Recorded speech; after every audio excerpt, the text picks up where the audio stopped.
نحمده ونصلي على رسوله الكريم اما بعد فاعوذ بالله من الشيطان الرجيم بسم الله الرحمن الرحيم سبح لله ما في السماوات والارض وهو العزيز الحكيم صدق اللہ العظیم۔ میں عرض کر چکا ہوں کہ 10 مدنی صورتوں کے اس گلدستے میں 5 صورتیں وہ ہیں جو تسبیح کے ذکر سے شروع ہوتی ہیں۔ ان میں بھی ایک عجیب حسن ہے۔ ابھی جو سورہ حدید ہم شروع کر رہے ہیں اس میں فرمایا سبح للہ ما فی السماوات والارض، دوبارہ وما فی الارض نہیں کہا، ابھی یہاں مختصر ہے۔ پھر 2 صورتوں میں جن میں سے سورہ حشر اور سورہ صف سبح للہ ما فی السماوات وما فی الارض۔ اب یہ 5 مسبحات میں سے اب دیکھیے اس پہلے کے وزن پر یسبح لہ ما فی السماوات والارض، یہ سورہ حشر کے آخر میں آتا ہے مضارع، اور 2 صورتوں میں مضارع جو ہے سورہ جمعہ اور سورہ تغابن یسبح للہ ما فی السماوات وما فی الارض۔ یہ توازن، عجیب توازن ہے، غور کرنے کی ضرورت ہے۔ اچھا، اس کے ضمن میں آپ سے اگرچہ تسبیح کے بارے میں باتیں عرض کر چکا ہوں، کیونکہ یہ ہم نے سورہ جمعہ پڑھی ہے، سورہ تغابن پڑھی ہے، سورہ صف پڑھی ہے، لیکن آج پھر میں چاہتا ہوں ذہن میں تازہ کر لیں۔ دیکھیے اللہ تعالی کی معرفت جو دین کی روح ہے، جان ہے، یہاں تک کہ آیہ مبارکہ جو سورہ زاریات کی ہے وَمَا خَلَقْتُ الْجِنَّ وَالْإِنسَ إِلَّا لِيَعْبُدُونَ، میں نے جنوں اور انسانوں کو پیدا نہیں کیا مگر صرف اس لیے کہ میری عبادت کریں۔ اس کا بہت سے مفسرین نے مفہوم لیا ہے وَمَا خَلَقْتُ الْجِنَّ وَالْإِنسَ إِلَّا لِيَعْرِفُونَ، میں نے جنوں اور انسانوں کو صرف اس لیے پیدا کیا کہ میری معرفت حاصل ہے۔ ظاہر بات ہے عبادت سے پہلے معرفت چاہیے، آپ اللہ کو پہچانیں گے تو بندگی کریں گے، اس کی عظمت کا کچھ آپ کو احساس ہوگا تب آپ اس کے سامنے سر جھکائیں گے، سجدہ کریں گے۔ تو معرفت پہلے ہے، اس کے بعد عبادت آئے گی۔ عبادت کا تعلق عمل سے، پہلے معرفت۔ اب غور کیجئے، معرفت خدا بندی 2 حصے کر لیجئے۔ معرفت ذات ناممکن ناممکن ناممکن۔ حضرت مجدد الفسانی رحمۃ اللہ علیہ اپنے مکتوبات میں بار بار وراء الورا ثم وراء الورا ثم وراء الورا، اے برو از وہم و قیل و قال من، ہمارے وہم سے، قیل و قال سے، ہمارے تصور سے بلندر بلندر بلندر کوئی تصور ممکن نہیں۔ اللہ کا کوئی تصور آپ ذہن میں قائم کریں گے تو یہ شرک ہو جائے گا، کیونکہ آپ نے ذہن میں ایک تصویر بنا لی ہے اللہ کی، اللہ وہ تو نہیں ہے، تو آپ نے خدا گھڑ لیا۔ اقبال کہتا ہے، اس کا بڑا اونچا فلسفیانہ شعر ہے یہ، لیکن یہاں اس کا اطلاق ہوگا می تراشد فکر ما ہردم خدا بندے دیگر، میرا فکر، میری سوچ ہردم ایک نیا خدا تراشتی رہتی ہے۔ جیسے کوئی بت تراش ہے، آج ایک بت تراشا، دوسرا پھر بت تراش لیا، تیسرا پھر بت بنا لیا۔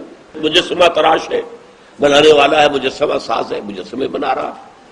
می تراشد فکر ماں ہردم خدا بندے دیگر، ایک نیا سے نیا خدا جو ہے، میرا فکر، میری سوچ، میرا تصور، میرا وہم، یہ ایک خدا کو بناتا رہتا، لیکن وہ شرک اور کفر ہو جائے گا۔ ذات باری کے بارے میں کوئی بات، کوئی قول، کوئی حرف لیس کمثلہ شیء، ہے ہی نہیں کچھ کہ اس کے مثال کیا دیں گے آپ؟ البتہ اس کی جو ساری معرفت ہے وہ غور کیجئے اور اس کو 2 حصوں میں تقسیم کر لیجئے۔ پہلے میں نے کہا معرفت ذات وہ ہمارے آؤٹ آف باؤنڈس، ہمارے دائرہ کار سے، ہمارے فہم سے، ادراک سے باہر ہے، وراء الورا ثم وراء الورا ثم وراء الورا۔ اب یہ ہے کہ صفاتی معرفت کے بھی 2 طریقے ہیں۔ ایک تو یہ تصور کہ وہ ہستی ہر عیب، ہر ضعف، ہر احتیاج، ہر تقصیر، ہر کوتاہی سے پاک ہے، اعلیٰ ہے، عرفہ ہے، منزہ ہے۔ یہ ہے منفی تصور. منفی تصور، نہ اس میں کوئی عیب ہے، نہ اس میں کوئی کمی ہے، نہ اس میں کوئی کمزوری ہے، نہ اس میں کوئی احتیاج ہے، نہ اسے کوئی ضرورت ہے. ہر شے کی نفی، کوئی ضعف نہیں، کوئی کمی نہیں، کوئی تقصیر نہیں، کوئی کوتاہی نہیں، کوئی احتیاج نہیں، کوئی ضعف نہیں. اس کا نام ہے تسبیح، پاک قرار دینا. ہر کمزوری سے، ہر عیب سے، ہر تقصیر سے، ہر ضعف سے، ہر احتیاج سے پاک ہے، اعلیٰ ہے، عرفہ ہے، منزہ ہے. اور مثبت پہلو کیا ہوگا؟ ہر خیر جس کا ہم تصور کر سکیں، ہر خوبی جس کا ہم تصور کر سکیں، وہ اس کی ذات میں موجود ہے بتمام و کمال. علم ایک خوبی ہے، وہ بکل شیء علیم، وہ ہر چیز کا علم رکھتا ہے. قدرت، طاقت، وہ علی کل شیء قدیر. حیات، الحی، زندہ، از خود زندہ. کسی اور کے زندہ رکھے ہوئے زندہ نہیں ہے، خود زندہ ہے. اب یہ ہے، اس کو کہتے ہیں، ایک ہے منفی تسبیح، ایک ہے مثبت تحمید. تحمید، حمد کیا ہے؟ کہ اللہ میں ساری خوبیاں، سارے کمالات جس کا بھی تصور کیا جا سکتا ہو، ہر خوبی، ہر کمال بتمام و کمال موجود ہے. اسی کو حدیث میں کہا گیا ہے التسبیح نصف المیزان. تسبیح سے معرفت ربانی کی میزان آدھی پر ہو جاتی ہے. وہ الحمدللہ تملأہ، اور جب الحمدللہ کہہ دے تو وہ میزان بھر گئی، پرڑا بھر گیا. منفی مثبت، التسبیح نصف المیزان والحمدللہ تملأہ. ایک یہ انداز ہے تسبیح و تحمید. اچھا، ایک دوسرا انداز ہے صفات کے اعتبار سے. اب جو صفات ہے اس کی کمال ہے، صفات کمال، ان کے بارے میں بھی نوٹ کیجئے.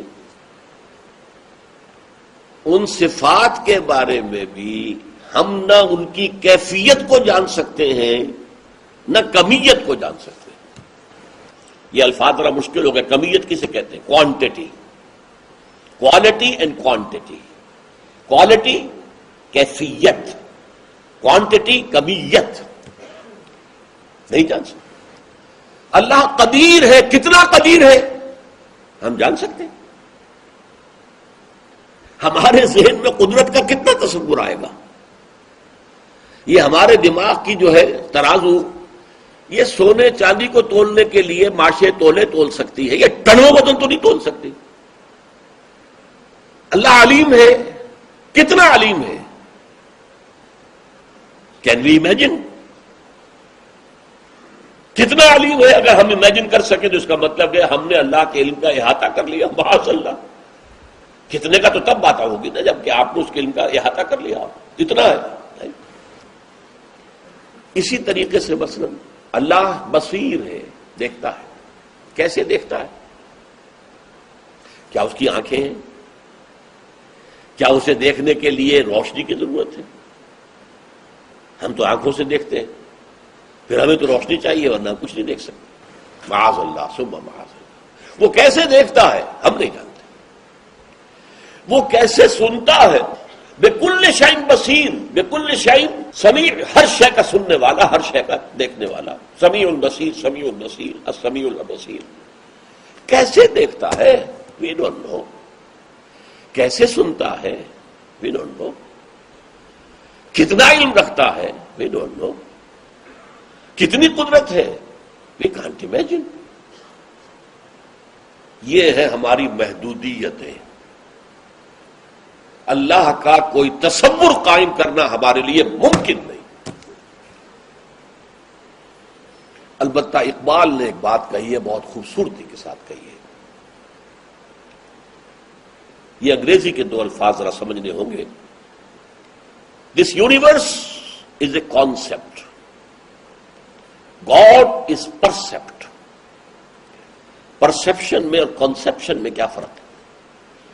کنسیپشن ہے کسی چیز کا تصور کر لینا پورا، وہ تو احاطہ ہوگا تب ہوگا نا، کوئی آپ تصور قائم کر سکیں. تو یہ یونیورس تو جو ہے وہ کانسیپٹ ہے، اللہ کی ذات کانسیپٹ نہیں ہو سکتی، پرسیپٹ ہے. پرسیپٹ کہتے ہیں کسی چیز کی پرسیپشن، محسوس کر لینا کہ ہے. اب اس کی سادہ ترین مثال میں آپ کو دے رہا ہوں. دیکھیے، ایک دیدہ بینا والا انسان ہے، اس کی بینائی صحیح ہے، ایک اندھا ہے بیچارہ. وہ دونوں ایک قلعے کی دیوار کے سامنے کھڑے ہیں، فصیل کے سامنے. وہ جو دیکھنے والا ہے اس کو اندازہ ہے یہ فصیل کتنی اونچی ہے، کس رنگ کی ہے، کیسی ہے. وہ ایک کانسیپٹ قائم کر سکتا ہے اس لیے کہ وہ دیکھ رہا. لیکن اندھا کیا کرے گا؟ صرف جا کر ٹٹول کر کے ہے دیوار ہے بس. کتنی اونچی ہے، کیسی ہے، کس رنگ کی ہے، یہ پرسپشن ہے، percept. We can feel with in our hearts the existence of God. جیسے کہ ایک اندھا دیوار کو ہاتھ لگا کر کہتا ہاں دیوار ہے، دیوار ہے، دیوار ہے. اسی طرح ہم دل میں اللہ کی وجود کو محسوس کر سکتے ہیں، پرسیو کر سکتے ہیں، کنسیو نہیں کر سکتے، اس کا پورا تصور ہم قائم نہیں کر سکتے. یہ ہے معرفت باری تعالیٰ کے ضمن میں چند باتیں جو میں نے چاہا کہ ایک ترتیب کے ساتھ سامنے آ جائے. اب دیکھیے جو میں نے کہا تھا، پہلی بات معرفت ذات خارج از بحث. ذرا بھی بات کرو گے تو کہیں نہ کہ کفر اور شرک میں مبتلا ہو جاؤ گے. حضرت ابوبکر صدیق نے ایک مرتبہ فرمایا، بڑا پیارا، العجز عن درک الذات ادراک. اللہ تعالی کی ذات کے ادراک سے عاجز ہو جانا ہی ادراک ہے. جب انسان یہ سمجھ لیتا ہے معلومم شد کہ ہیچ معلوم نہ شد، مجھے خوب معلوم ہو گیا ہے کہ مجھے تو کچھ بھی معلوم نہیں. ایک آدمی فزکس کی ہائٹس کے اوپر پہنچا ہوا ہے اور یہ جو اسپیس ہے اس کی، لیکن آج بھی وہ سمجھتا ہے مجھے کچھ پتہ نہیں ہے یہ کائنات کتنی لمبی چوڑی ہے، کہاں شروع ہوتی ہے کہاں ختم ہوتی. معلومم شد کہ ہیچ معلوم نہ شد، یہی پتہ نہیں اس کا خواہش کیا ہے، کچھ پتہ. یہ علم کا کمال ہے.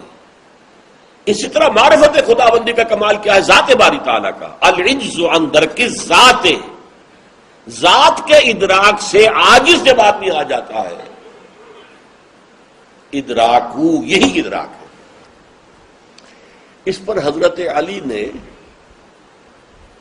گرہ لگائی، دوسرا جملہ کہہ دیا جس سے کہ شعر بن گیا، وَالسَّعْيُ فِي كُنْهِ الذَّاتِ إِشْرَاكُ. ذات کے ادراک کی کوشش کرنا شرک بن جائے گا. یہ میں بیان کر چکا ہوں. تصور آپ قائم کریں گے تو وہ تو آپ کا اپنا بنایا ہوا خدا ہے، آپ کے ذہن کا تراشیدہ خدا ہے. نہیں تراشد فکر وہاں ہر دم خدا بندے دیگر. تو یہ چند چیزیں ہیں. اب آپ دیکھیے سورت شروع ہو رہی، سبح للہ ما فی السماوات والارض.